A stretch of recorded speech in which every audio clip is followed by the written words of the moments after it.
আজকের ব্লগটা বেশ স্পেশাল, কারণ আজ আমরা যাচ্ছি সেই বিখ্যাত দাদা বৌদি বিরিয়ানি খেতে। এই প্ল্যানটা কিন্তু আজকের না, অনেক দিন ধরে সেট করা ছিল। অবশেষে সেই ঐতিহাসিক দিনটা এসেই গেছে। ঐতিহাসিক বলছি কেন? হ্যাঁ হ্যাঁ, ঠিক বুঝতে পারবে, ব্লগটা দেখতে থাকো।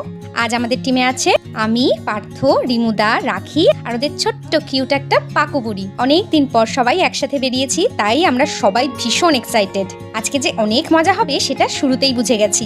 এখন আমরা চলে এসেছি বাঘাযতীন স্টেশনে। এখান থেকে ট্রেনে করে যাচ্ছি শিয়ালদা। গল্প করতে করতে কখন যে আমরা শিয়ালদা পৌঁছে গেছি সেটা টেরই পাইনি। এখন আমরা আবার আরেকটা ট্রেন চেঞ্জ করে যাচ্ছি ব্যারাকপুরে, কারণ আমরা সবাই জানি যে দাদা বৌদি বিরিয়ানি হোটেল ব্যারাকপুরে। ট্রেনে বসে আবার শুরু হয়ে গেছে আমাদের খাওয়া দাওয়া, চিপস, নিমকি আর সাথে জমজমাট আড্ডা। পুরো ট্রেনটাই যেন আমাদের পিকনিক স্পট হয়ে গেছে।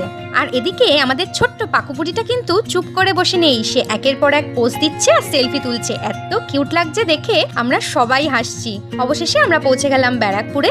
আর মজার ব্যাপারটা হলো, স্টেশন থেকে দাদা বৌদির বিরিয়ানি কিন্তু একদম কাছেই। যত সামনে যাচ্ছি আমাদের এক্সাইটমেন্ট তত বাড়ছে। কিন্তু এখানেই আজকের গল্পে এলো একটা বড় টুইস্ট। গিয়ে দেখি হোটেলটা আজ বন্ধ।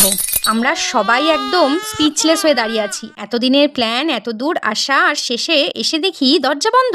সবার মনটা খুব খারাপ হয়ে গেল। ঠিক তখনই রিমুদা বলল, না, আজ বিরিয়ানি খেয়েই বাড়ি ফিরবো।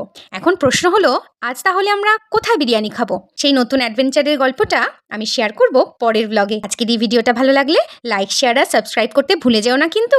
আর একটু অপেক্ষা করো বিরিয়ানির খোঁজে আমাদের পরের মিশনের জন্য।